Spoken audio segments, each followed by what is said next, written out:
Sustentabilidade, inovação e governança. O futuro das regulações ambientais. Esta é uma trilogia de podcasts coproduzida por MIT Sloan Management Review Brasil e Pinheiro Neto Advogados. Com a participação de especialistas, os episódios abordarão alguns dos principais temas que vêm orientando as discussões sobre ESG no cenário brasileiro, como o potencial mercado de carbono, os impactos dos pagamentos por serviços ambientais sobre a biodiversidade e as possibilidades abertas pela economia circular. Vem com a gente!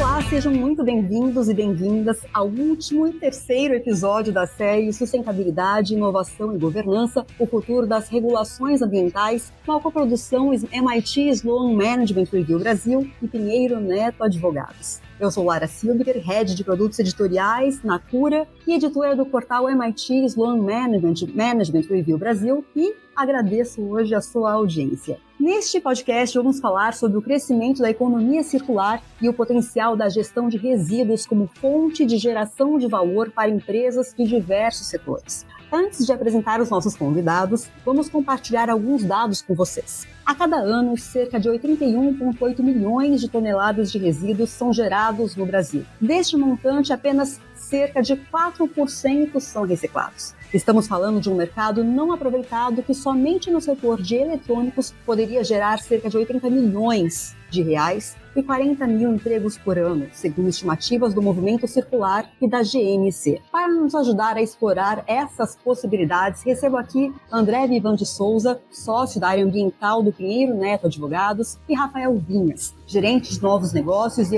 economia circular da BASF.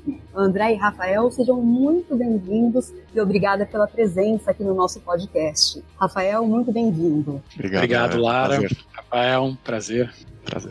Muito bom ter vocês aqui. Para esquentar aqui o nosso tema de hoje, gostaria de pedir a você, Rafael, compartilhe aqui com a gente as suas visões sobre o estado atual e o potencial de impacto da economia circular no Brasil, por favor. Vamos lá então, Lara. Eu entendo que, assim, depende de cada segmento, depende de cada material para a gente poder quantificar o tamanho de um mercado. Mas, com certeza, a gente entende que quando esses mercados eles têm um crescimento anual maior do que o mercado tradicional, o mercado convencional. Para dar uma ilustração, é interessante a gente pensar que o Brasil ele gera resíduos per capita numa quantidade similar a um país desenvolvido. Porém, as taxas de reciclagem, as taxas de destinação são comparáveis a países em desenvolvimento. Então, assim, isso não é sustentável, né? Isso não se preserva a longo prazo. Então, o que a gente entende que para acessar a viabilidade dos tamanhos de mercado, de explorar o uso de resíduos para economia circular, tem algumas barreiras que devem ser superadas hoje para o país de desenvolvimento, como a informalidade numa cadeia de logística reversa para reciclagem, a falta de investimento em tecnologia e infraestrutura, assim como até atualizar incentivos fiscais e políticas públicas que permitam esse tipo de exploração da economia circular. Na visão da BASF, a gente entende que a América do Sul tem um potencial para tornar referência num que a gente chama de um Green Powerhouse para o mundo. Isto é uma região que tem uma competitividade sustentável e que beneficia temas globais, porque nós temos recursos naturais em abundância, valiosos, e que permite o desenvolvimento de soluções com uma baixa pegada de carbono, que para a indústria química isso é muito importante. Claro. André, qual é o tamanho do mercado do que a gente está falando aqui? Como que esse movimento pode beneficiar as empresas, os consumidores e o meio ambiente? Olha, Lara, falando do ponto de vista jurídico, economia circular envolve tanto o desenvolvimento de produtos melhores, mais duráveis, um consumo sustentável, em oposição a um consumismo, né, e a gestão de resíduos. Né? Esses três aspectos, eles existem na vida de todas as pessoas, de todas as empresas. Então, todo mundo, em algum momento, está envolvido com isso, em qualquer das pontas. E o país ele possui hoje diversas leis e regulamentações que, de alguma forma, tratam de economia circular, especialmente em relação à logística reversa, que impõe obrigações para empresas, consumidores, lidarem com o descarte adequado de produtos e resíduos de forma a possibilitar a sua reciclagem. Então, antes de até de tratar do mercado, o que essas normas fazem? Elas que, na minha visão, elas criam, né, a demanda para mercado. Né? Então, a Política Nacional de Resíduos Sólidos, por exemplo, que é talvez o principal marco que a gente tem aí, ela é muito importante porque ela estabelece essa obrigatoriedade de implementação de sistemas de logística reversa por uma série de produtos. Então, embalagens, pneus, pilhas, baterias, óleos lubrificantes, entre outros. Então, isso significa que empresas que produzem, importem, comercializem esses produtos, elas têm que implementar sistemas que garantam o retorno desses produtos ao setor produtivo, e aí fazer uma cadeia de valor circular. Além disso, diversos estados brasileiros possuem legislações específicas sobre logística reversa e temas aí correlatos relacionados à gestão, principalmente gestão de resíduos. Acho que menos sobre consumo e produção, é mais na parte de resíduos, né? E tem metas, prazos para implementação de sistemas e tudo que garanta aí uma coleta, tratamento adequado desses materiais. Então, todas essas normas, elas criam demanda, e é uma demanda, como eu disse, que afeta basicamente todas as pessoas no território todo. Então, é um mercado muito grande, né? É até difícil de quantificar, né? Porque, enfim, envolve todas as pessoas, envolve todo o território, e há uma série de obrigações que fazem com que as empresas e as pessoas tenham que se adequar, tenham que destinar adequadamente seus produtos, tenham que criar sistemas para recolhê-los de volta. Então, assim, tudo isso, de certa forma, acaba fomentando e levando a um crescimento de mercado. Perfeito. Rafael, e o que falta para incorporar e até mesmo impulsionar os princípios da economia circular nas grandes cadeias de negócio brasileiras? Acho que independente do tamanho de uma organização, de uma empresa, quando ela se reconhece inserida numa grande cadeia de negócio, é importante o diálogo. É importante, então, contar com esse capital de conhecimento coletivo dessa cadeia e aí conseguir conectar as expertises, seja com a equipe interna de uma empresa, uma consultoria, academia, acho que faz um papel muito importante, de identificar onde tem oportunidades de negócio, né? Aonde que a gente pode transformar um resíduo num coproduto, numa matéria-prima, portanto, né, de um novo processo, né? E eu entendo que tem dados que falam que apenas 14% das empresas no Brasil possuem esse tipo de plano de ação. Essa lógica de identificar o gargalo, de assim, olha, eu vejo esse resíduo como um possível produto, por uma transformação, por um possível uso, reuso, reciclagem, mas aí você tem um seguinte trabalho de você desenhar um tal de um caso de negócio, né? É entender se tem incentivos fiscais para que você tenha um atributo de baixo carbono, de conteúdo reciclado, quais são as dificuldades, às vezes, que você vai ter para acessar um capital de investimento, ou seja, é interessante ter uma taxa de juros mais atraente para que esse tipo de risco e as incertezas, inclusive, coloquem de pé esses modelos de negócio. Acho que é muito importante, para resumir a minha fala, né, que as empresas conheçam do conteúdo da sua própria operação, mas também entendam em qual cadeia que elas estão inseridas e de que forma que elas podem conectar um material numa nova proposta de valor, e que essa proposta, lógico, seja viável economicamente. Mas então o que falta? Falta conhecimento? Falta incentivo? O que falta? O diálogo. Eu acho que o diálogo para superar os incentivos coletivamente. Então, se falta um incentivo fiscal, por exemplo, uma dupla tributação num conteúdo reciclado, como que uma cadeia se organiza para que esse incentivo seja viabilizado? Se falta o capital de investimento para superar ou acessar, né, uma tecnologia de reciclagem ou uma tecnologia de economia circular, como que a gente cria um pacote que tenha uma taxa de juros mais atraente para que então a gente faça um investimento? Em cada situação, o modelo de negócio pede ou para que o material seja diferenciado, porque ele tem um atributo de sustentabilidade melhor, ou para que a tecnologia que vai permitir essa nova rota também seja acessível para um contexto nacional. André, você concorda? Também, Lara, desculpa te interromper, mas acho que até complementando, acho que tem uma lógica também aí de agregar valor, né, nisso que o Rafael está colocando, ou seja, as empresas precisam ver valor, ver como uma economia de baixo carbono, uma economia circular, elas podem melhorar o produto delas, podem melhorar o posicionamento dela, a marca dela, e também trazer novos negócios, como o Rafael colocou. Então, acho que também tem uma perspectiva de ver como isso pode trazer oportunidades, né? Acho que isso também ajudaria bastante a destravar muitos novos negócios, né? Uma mentalidade de oportunidade, uma mentalidade de que isso poderia também, em algumas situações, agregar valor ao negócio. Então falta, quando você diz que falta essa mentalidade, ainda falta então uma visão, é isso? Um conhecimento, talvez, um aprofundamento, exatamente. Acho que entender pouco, né? O Rafael falando de agro, acho que entender e mais os temas. Acho que a gente existe uma certa cooperação nesse assunto aqui, porque a gente está falando de cadeia, a gente está falando de economia circular, a gente está falando de talvez uma lógica mais cooperativa entre diversos atores da mesma cadeia para chegar nessa finalidade circular, do contrário, não funciona, fica disruptivo, né? Você precisa de fato que os atores trabalhem coordenado com essa mesma visão, com essa mesma mentalidade de que o produto vai voltar de alguma forma, seja uma outra reutilização, seja reciclagem, seja uma maior durabilidade, uma outra finalidade, enfim. Eu acho que tem um pouco também pensar no negócio com uma lógica que agregue esse valor da cadeia circular. E só para, inclusive, talvez materializar, ilustrar, não falando de economia circular, mas falando com essa lógica de reduzir pegada de carbono, eu acho que o que a gente tem no Brasil como articulação do setor de combustíveis, do RenovaBio, é um exemplo que isso talvez seja mais fácil de a gente entender. Quando eu crio um mecanismo que é lastreado num produto, né, no caso o combustível de menor pegada de carbono, o biocombustível, e que toda a cadeia está olhando para esse valor, esse atributo, a gente consegue criar práticas de, por exemplo, facilitar que produtores de biocombustível tenham incentivos, aqui no caso os CBIOs, financeiros, portanto, para aumentar ou para, portanto, produzir a maior volume de biocombustível. Então, acho que a articulação de uma cadeia que tem a visão, como você colocou, mas que também reconhece uma oportunidade associada a um atributo de sustentabilidade, aqui no caso, pegada de carbono, você consegue, então, orientar toda essa cadeia para alcançar essa meta. Para a economia circular, a gente pode olhar para a mesma forma. Qual que é o atributo de sustentabilidade? É o conteúdo reciclado? É a redução do resíduo que vai para um aterro, para uma destinação sem uso para a economia? Ou a gente poderia pensar em mecanismos, articulações que toda a cadeia tem incentivos para se orientar a recuperar um material que seria um resíduo e se torna uma nova matéria-prima. Quando a gente fala de atores, né, de diálogo, de conhecimento, a gente está falando de atores, né, que dialoguem, que troquem conhecimento, que compartilhem conhecimento. Quais são os atores-chave dessa cadeia? A gente está falando aqui de empresa, de iniciativa privada, do que mais que a gente está falando aqui?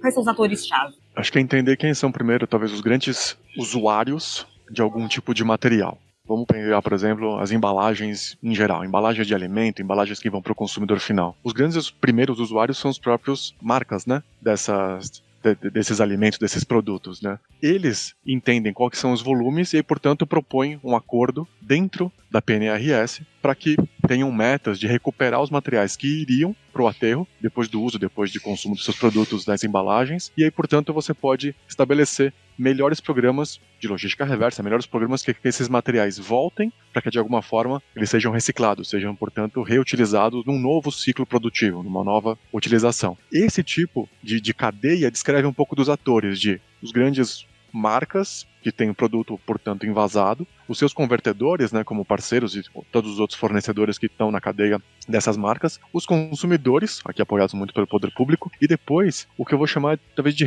gestores desse resíduo, que estão na responsabilidade de coleta, operação de triagem e, portanto, da destinação até depois de logística reversa, de volta talvez para uma reciclagem ou para algum outro tipo de ciclo produtivo. Perfeito. E aí, André, eu queria saber de você aqui qual que é a sua opinião em relação à maturidade do ambiente regulatório ligado aos movimentos da economia circular no Brasil. Né? Onde estão as principais oportunidades e desafios nesse sentido? Porque eu entendo aqui que um dos atores aqui nesse processo é o regulador, né?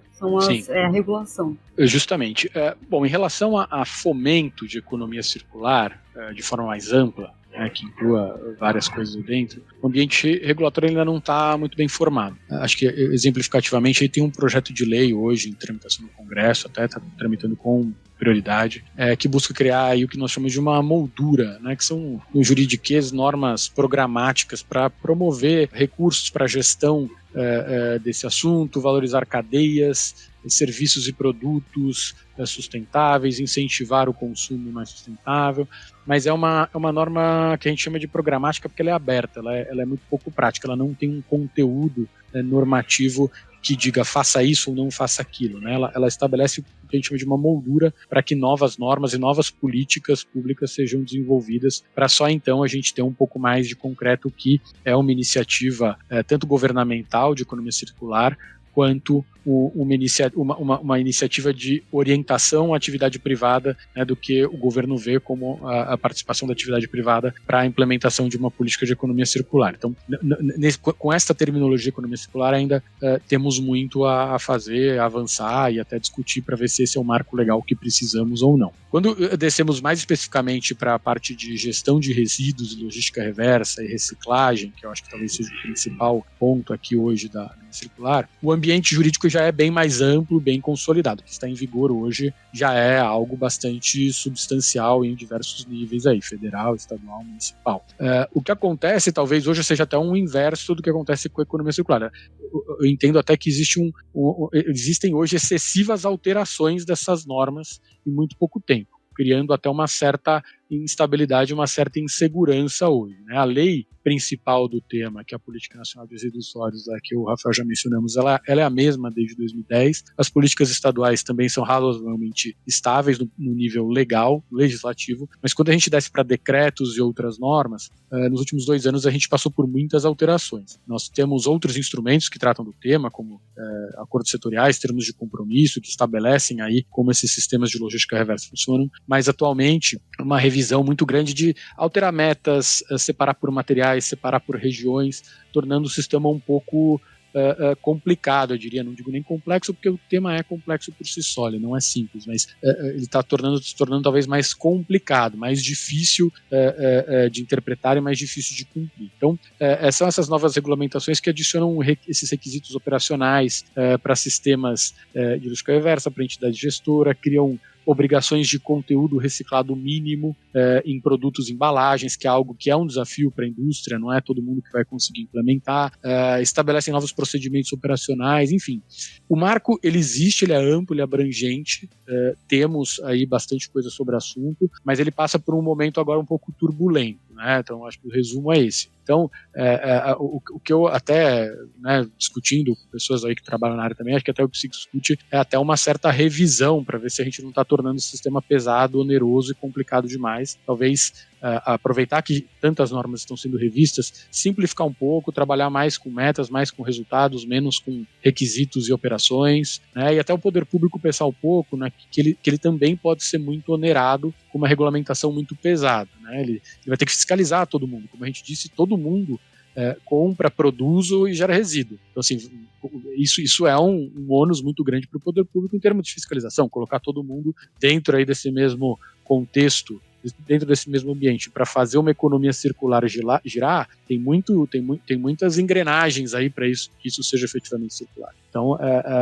o momento hoje é esse. Há muitas normas, há normas que permitem a implementação de sistemas de logística reversa e reciclagem principalmente, mas elas estão se tornando muito complexas. Talvez a gente precise repensar um pouco isso. Agora, olhando novamente para as empresas, quais seriam os mecanismos de governança e compliance fundamentais que uma empresa precisa entender para atuar e gerar valor nesse cenário, André?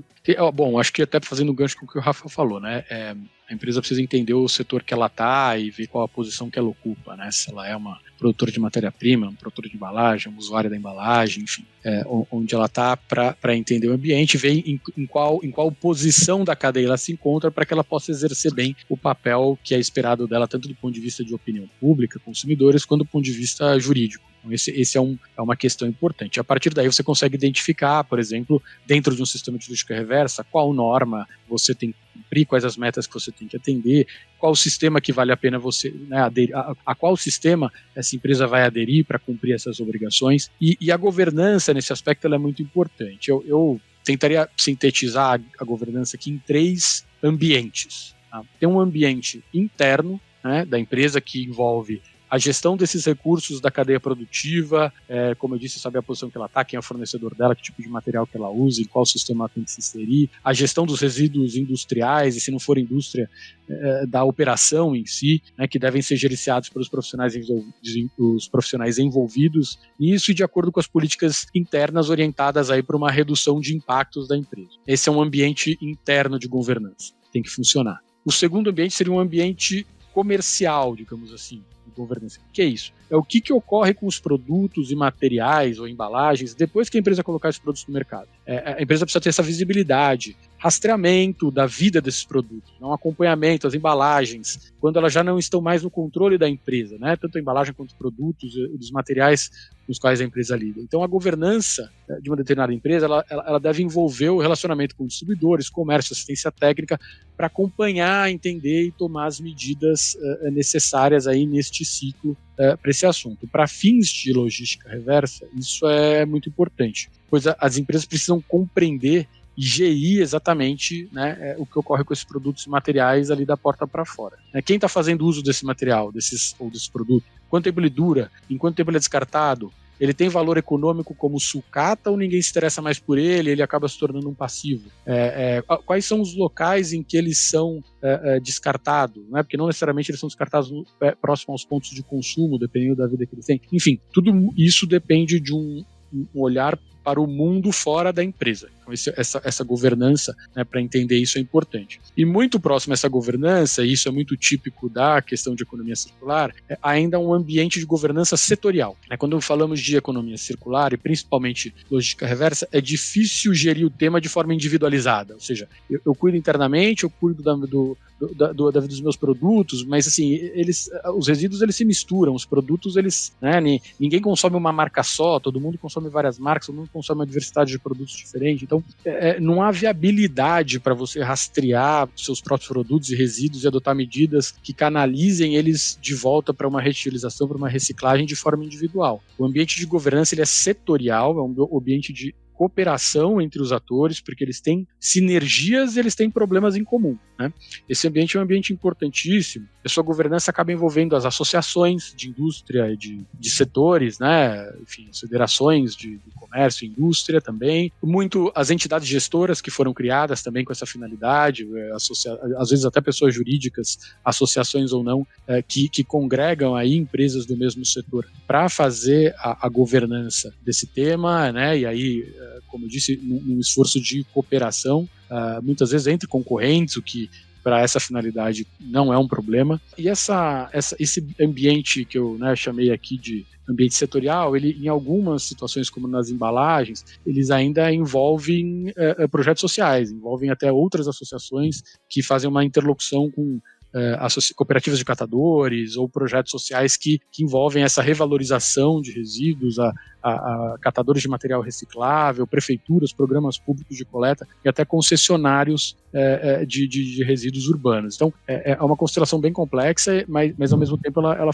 tende a funcionar nesses três níveis, e me parece que as empresas precisam entender, de alguma forma, se posicionar em relação a esses três ambientes e conduzir isso, né? O interno, o comercial e o setorial. Complexo. Complexo. Rafael, como que vocês vêm fazendo isso, né, em termos de compliance, de governança na BASF? Vamos lá, eu vou anotar aqui, peguei a cola, anotei o que o André falou, vou tentar usar os mesmos 3 dimensões de governança que eu acho que faz muito sentido. Primeiro que na BASF a gente tem essa jornada em direção à neutralidade climática. Tem algumas metas ambiciosas para que a gente busque emissões líquidas zero de gás de efeito estufa, de CO2, até 2050. Então, por exemplo, até 2030, 25% das emissões de gás de efeito estufa vão ser reduzidas em comparação com uma base de 2018. E muito está baseado também em ações de economia circular nessas 3 dimensões de governança que o André acabou de descrever. A meta global da BASF pretende vender 17 bilhões de euros até 2030 em soluções de economia circular, tá? Falando de BASF. E até 2025, por exemplo, a gente pretende processar 250 mil toneladas de matéria-prima circular globalmente. Então, o que quer dizer isso? Assim, no primeiro momento, a gente está sempre orientado para reduzir a pegada de carbono, né? A emissão de gás de efeito estufa. Então, a primeira coisa é reduzir a pegada de carbono no portfólio, aumentando o volume de matéria-prima renovável, matéria-prima reciclada de fonte sustentável, evidentemente, né? E aí tem uma lógica de uma abordagem certificada, né? Por exemplo, a gente tem uma série de produtos com o selo C-Cycle, que é o uso na fabricação dos materiais de matéria-prima reciclada. Então, por exemplo, tem uma poliamida flexível que pode ser utilizada, por exemplo, em embalagem de alimentos, que por meio da reciclagem química que a gente obtém. Lembrando que a indústria química é sempre transformação. Então é pegar, por exemplo, um resíduo plástico e transformar ele de volta num novo plástico, que no caso, por exemplo, a poliamida. A gente também pode buscar essa inovação orientada para a circularidade, com soluções que melhoram ou permitem a reciclagem, né, de nossos clientes. A gente tem todo um portfólio para facilitar a reciclagem mecânica, por exemplo, ou ainda soluções compostáveis como o EcoView, que é um bioplástico, que também pode ser aplicado em embalagens e em outros produtos, tá? Então, essa lógica, vamos dizer, tanto falando da dimensão interna quanto da dimensão comercial, a gente trabalha na BASF para que a gente tenha tanto no nosso conjunto de matérias-primas, um conteúdo reciclado, que a gente chama de matéria-prima circular para transformação, como também os próprios produtos que são oferecidos também podem facilitar para os nossos clientes esse tipo de abordagem. E aí, por fim, falando dessa lógica setorial, a gente busca na BASF muito entrar em novos mercados para criar esses fóruns de diálogo, esses fóruns setoriais. Então, por exemplo, a gente tem uma solução chamada ReciChain, que é exatamente isso. É uma proposta de um fórum seguro para a gente criar diálogos setoriais e propor o fomento de impacto social, mas que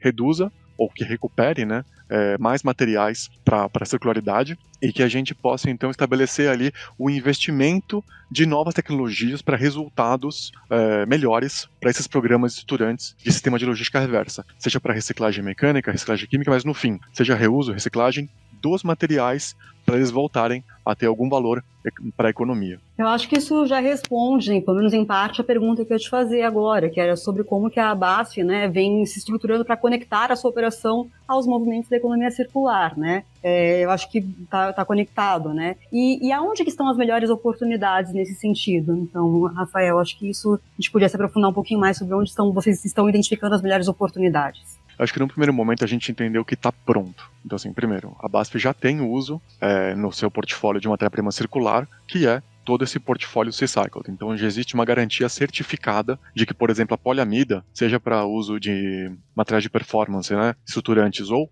para embalagem de alimentos, que tem conteúdo reciclado. Então, a gente entender que essa matéria-prima ela já foi utilizada de alguma forma, um pós-uso, também tem esse atributo já verificado de uma menor pegada de carbono. Então, é isso de alguma forma que é a proposta de valor desse material. Ele faz o mesmo desempenho técnico, ele já existe, vamos dizer, de alguma forma, aplicações no mercado, mas ela tem uma história, um atributo que também já está verificado. E, por exemplo, pode ser também comunicado adiante numa cadeia.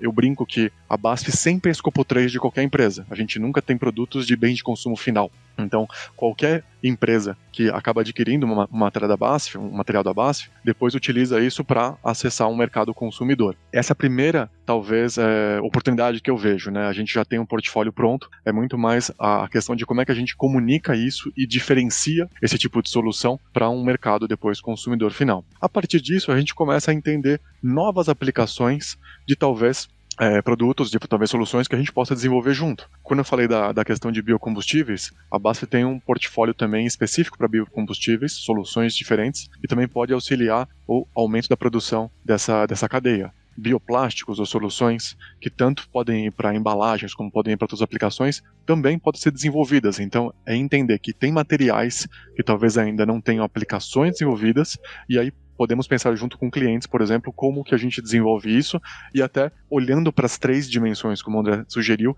também pense o que acontece após o que essa venda acontece. Ao longo da cadeia, né? Ao longo da cadeia, exatamente. Depois que você tem o uso do material, o que acontece com a destinação final dela? É uma destinação ambientalmente responsável? É, inclusive, uma cadeia estruturada socialmente falando, justa? E aí, por fim, que eu conecto com esse último fórum de modelos de negócio circular. Até que ponto que a gente sai de uma lógica linear de eu extraio, transformo, vendo o produto e destino o resíduo, e eu começo a ter realmente uma proposta de valor associado a essa circularidade. Então eu estou muito mais adquirindo o serviço de transportar o meu produto e depois esse material volta para um novo uso num ciclo produtivo, na economia, portanto. Então isso também vamos dizer, essa terceira dimensão de um futuro que a gente possa trabalhar em diálogos de cadeia para desenvolver o tal dos modelos de negócio circular, que tem muito mais a função que a gente está procurando e não o material que está sendo utilizado para atender aquela função. Exatamente, assim, é essa lógica da cadeia também, né? Às vezes há gargalos na cadeia, né? Um deles é, assim, a informalidade, né, das cadeias de reciclagem e gestão de resíduos parece ser um dos desafios nessa estruturação de projetos da economia circular, né? Vocês concordam com isso? Se sim, o que vocês acham que pode ser feito para melhorar esse ambiente de negócios como um todo? Né? Esse diálogo na cadeia, essa circularidade, para que essa circularidade de fato aconteça. André, pode começar com você, por favor. Claro. Bom, eu acho que um aspecto importante nessa sua questão, Lara, são as iniciativas estruturantes. Ou seja, a gente está falando também da construção de novas estruturas, tanto físicas e materiais, quanto imateriais, para que isso ocorra dessa forma, né? Para que você tenha efetivamente uma economia circular, porque, como você disse, há gargalos na cadeia, e a informalidade ela decorre de uma situação histórica, né? Resíduo é lixo, lixo não tem valor. Então você não vai formalizar, você não vai investir dinheiro naquilo que não tem valor. Então a economia circular ela visa reverter isso, né? E tratar resíduo como algo passível de valor e passível de retorno, reutilização, de alguma forma reciclagem, tanto por questões ambientais quanto por questões de recursos mesmos econômicos, né? Também a gente tem aí uma escassez de recursos que precisa ser gerenciada e isso precisa ser razoavelmente controlado. Então, há iniciativas estruturantes, por exemplo, na parte de embalagens, que cumprem um papel social e de inclusão de pessoas, que dependem de material reciclável para viver, que também atendem essas finalidades econômicas e ambientais de fazer com que a economia efetivamente se comporte de forma circular. O que são essas iniciativas estruturantes? Elas são o apoio a organizações como cooperativas de catadores de material reciclável ou ao próprio poder público para a criação de uma estrutura física, logística ou de gerenciamento desses produtos e resíduos, né? Em termos práticos, esse apoio ele pode ser material, como já falei, como equipamentos para triagem, equipamento de segurança para trabalhadores, treinamento sobre técnicas para manuseio de produtos e resíduos. Por que isso é importante? Porque um produto bem acondicionado, um resíduo mais puro, né, no sentido de que ele é livre de contaminações por outros materiais, ele tende a ser mais facilmente reciclado. Por quê? Porque ele vira uma matéria-prima, né? Quando você tem que escolher entre uma matéria-prima virgem, digamos assim, ou extraída, né, um metal, e uma matéria reciclada, o metal virgem ele vem já pronto, já vem limpo. Então, quanto mais você agregar valor, manuseando corretamente, não deixando ele contaminar, etc., você vai agregar o valor ao produto e você com certeza vai melhorar aquele negócio, com certeza vai gerar mais receita para as pessoas que estão trabalhando com isso e, portanto, você gera aí um ciclo circular efetivamente virtuoso. Esse apoio, ele também pode ser logístico, porque quando a gente fala também, né, saindo, né, da ampla economia circular, mas descendo de novo para a logística reversa, que acho que é o principal instrumento aqui, logística reversa é logística, afinal, né, e logística ela pode ser bem cara, ela pode ser até inviável em várias situações. Então esse apoio, muitas vezes, ele elimina gargalos, né, como é que a gente faz para esses materiais, esses resíduos saírem do ponto A e chegarem no ponto B.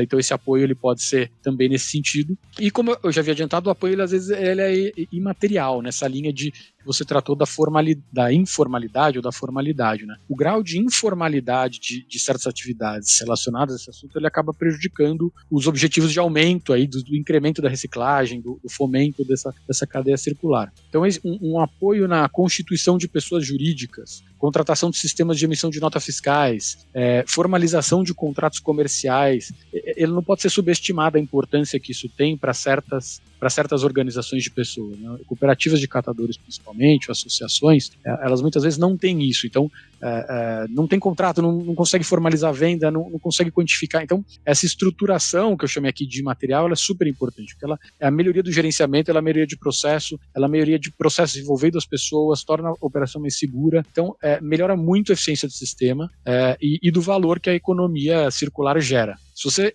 somar essas ações de apoio material, logístico ou gerencial e material, você cria estruturas maiores, mais resilientes, que são fundamentais para sustentar essa economia. Então você reforça essas engrenagens ou esses pilares, né? E essas ações são denominadas estruturantes, justamente porque criam essa estrutura necessária para capacidade de recebimento, triagem, logística e reciclagem, que permitirão aí o aumento das taxas de reciclagem, destinação final adequada e, no final das contas, né, aumento aí da cadeia produtiva. Claro, e afinal de contas é um ambiente de negócios que a gente está falando. Exatamente, exatamente. Eu queria te ouvir também, Rafael, sobre isso. O que você acha que pode ser feito para melhorar esse ambiente de negócios? Né? Então, assim, eu estou pensando muito numa literatura que eu estudei bastante, de avaliação de ciclo de vida, o em inglês eles chamam de Life Cycle Assessment, LCA, que a gente sempre tem qualquer produto para uma função.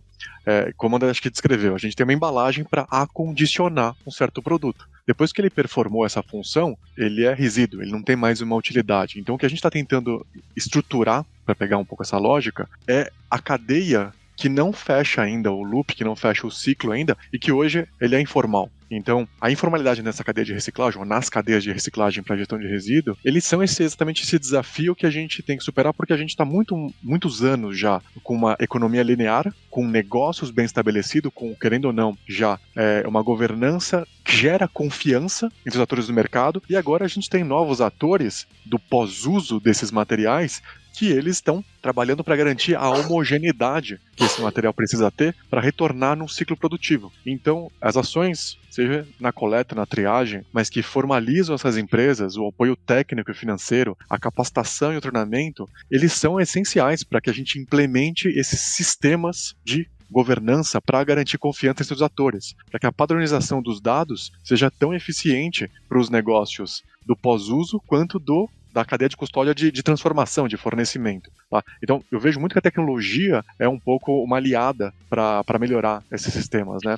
Aí eu estou pensando aqui, por exemplo, a BASF tem uma solução chamada Trinamics. Nada mais é do que um gadget que tem toda uma ciência por trás, é um aparelho de espectrofotometria de infravermelho, mas que ele é do tamanho de um celular, um aparelho, e que ele facilita a identificação de qual material que está ali na sua frente. Você pode tanto apontar para a pele para entender se você tem aplicado alguma hidratante, algum produto na pele, como você pode apontar para uma embalagem para entender se aquela embalagem é de poliamida, polipropileno, polietileno, e aí, portanto, alcançar os padrões, né, de homogeneidade, como eu estava falando, de que são necessários para você reciclar com eficiência esse material. Para você retornar no ciclo produtivo e não contaminar com outros materiais, esse tipo de ação é importante que seja viabilizado na recuperação desses materiais, na coleta, na triagem, na logística reversa. Porque no final, a logística, parafraseando o que o André falou, né, é logística, independência reversa ou não. Então o que você quer transportar é o material que o negócio solicita. Eu não quero transportar ar, eu não quero transportar contaminantes.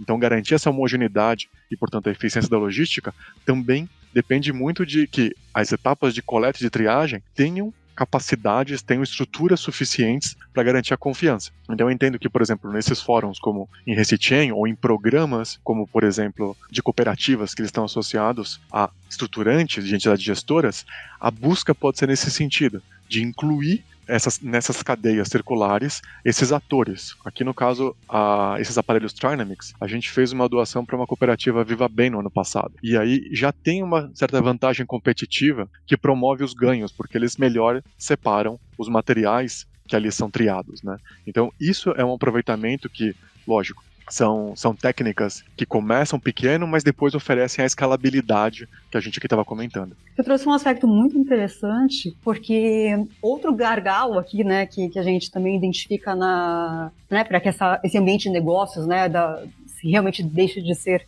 para a gente realmente aconteça, né, a economia circular, são as questões de certificações também, né, e monitoramento de parceiros, clientes e fornecedores, né. Vocês acreditam que tecnologias, como essa que você citou, né, tecnologias que descentralizadas como blockchain, por exemplo, podem ajudar a aliviar esse gargalo?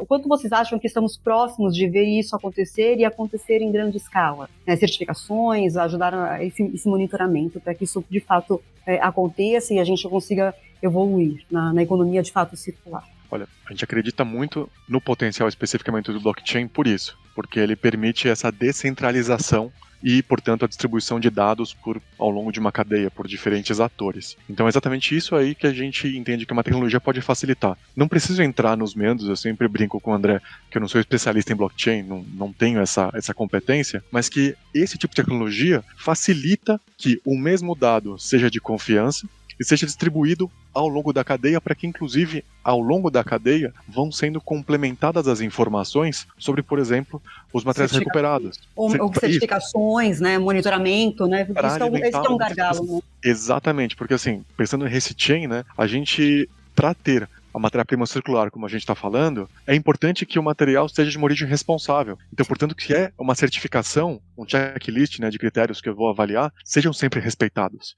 E fazer isso para cada grama de plástico, para cada grama de resíduo, talvez seja inviável economicamente num método tradicional. Contar com as soluções digitais, contar com as tecnologias como, por exemplo, o blockchain, facilita muito para que programas estruturantes sejam viáveis e, portanto, escaláveis, e aí acessar uma indústria que já está estabelecida num ambiente de negócio já bem conhecido e padronizado. Faz sentido para você isso, André?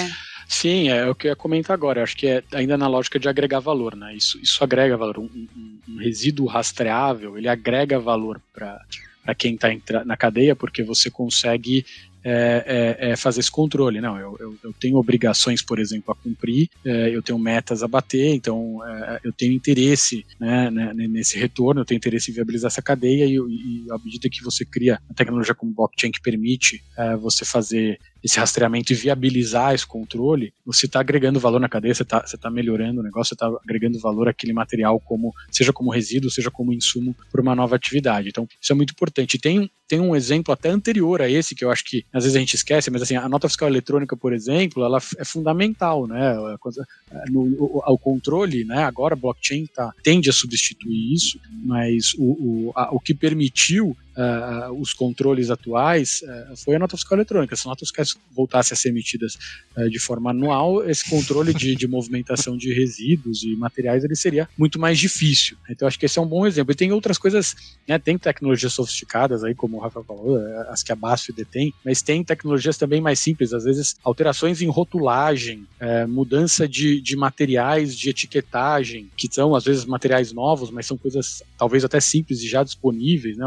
São inovações não necessariamente de material, mas de processos, alterações de processos para reduzir a quantidade de contaminação de um resíduo, rótulos, como eu disse, que podem ter informações ali adicionais, um QR Code, um código de barra que permite uma rastreabilidade futura, blockchain, tudo isso certamente ajuda nessa cadeia. E há um outro ponto também que ajuda bastante, que, como o Rafa falou, é que a questão das origens, né? Origens e com quem você está lidando. Existe hoje não só em economia circular, mas em vários aspectos hoje, existe uma tendência muito grande de você ter um maior conhecimento sobre quem são seus parceiros comerciais. Isso também é muito relevante. Então, ferramentas hoje disponíveis que permitem a identificação de quem são os parceiros, entender o histórico deles, entender com que eles se relacionam, fazer uma espécie de uma due diligence rápida ali, encontrar registros públicos rapidamente, né, sobre as atividades da empresa, quem são os contratantes, quem são as pessoas ali, para evitar riscos que estão associados a essa cadeia é muito importante, né?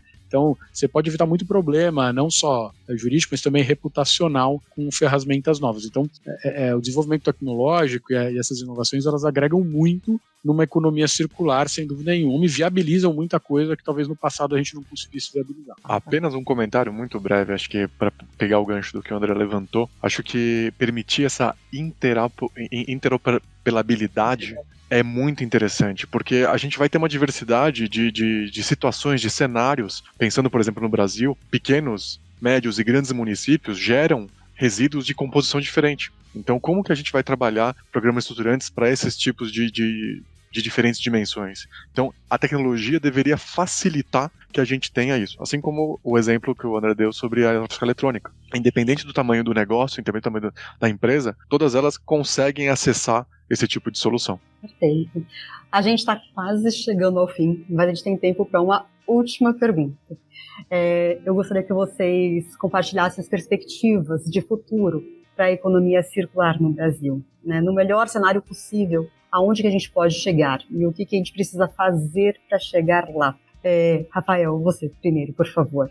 Acho que assim, em razão dessas novas legislações que permitem uma segurança jurídica para investimento numa infraestrutura industrial de economia circular, acho que as perspectivas são otimistas para o futuro dessa temática no Brasil. Porque a gente tem oportunidade no país e tem como a gente, inclusive, ter uma liderança no tema de economia circular e até mesmo de bioeconomia, acho que já está bem falado.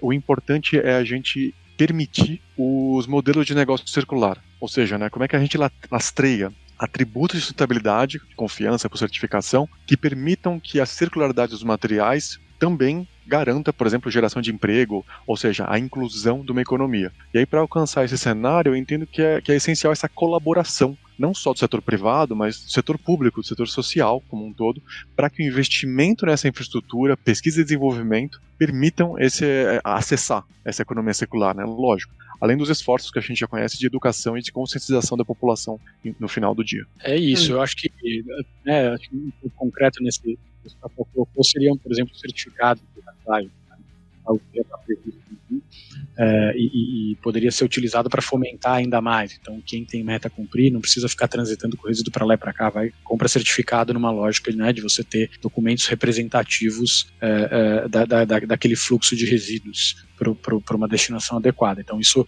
é muito importante, isso viabiliza mais coisa, e eu acho que, sobretudo, né, toda vez que a gente for avaliar uma nova norma, avaliar um desafio, também encarar isso como uma oportunidade, né, porque a gente está falando de novo, acho que é o que a gente comentou lá no começo, de agregar valor. Então, se a gente tem um problema, um passivo, se um determinado município tem um problema com aterro irregular, com despejo inadequado de resíduos, começar a encarar isso como é que a gente faz para transformar isso numa nova economia, como é que a gente faz para transformar isso numa oportunidade, né, que vai gerar benefícios que são muitos, né? Eu acho que tanto econômicos quanto sociais, então, e resolver um problema de gestão ali do município que ele tem. Então, a cooperação e o envolvimento dos atores, ter essa visão de que a economia circular ela agrega valor, né, seja econômico, seja social, seja para o poder público, eu acho que certamente vai melhorar muito o nosso potencial, porque, como o Rafael falou, tem muita oportunidade no Brasil para trabalhar com isso. Perfeito. Rafael, André,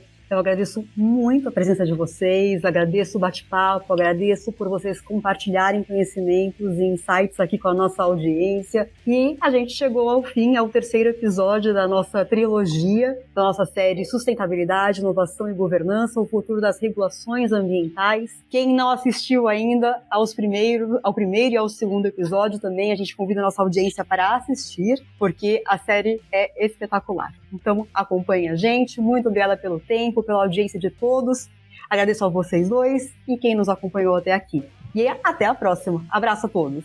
Obrigado, Lara. Obrigado, Rafael. Obrigado. Obrigada a você. Este foi o podcast Sustentabilidade, Inovação e Governança, o futuro das regulações ambientais. Trilogia coproduzida por MIT Sloan Management Review Brasil e Pinheiro Neto Advogados. Obrigada pela audiência e continue acompanhando este tema em mitsloanreview.com.br.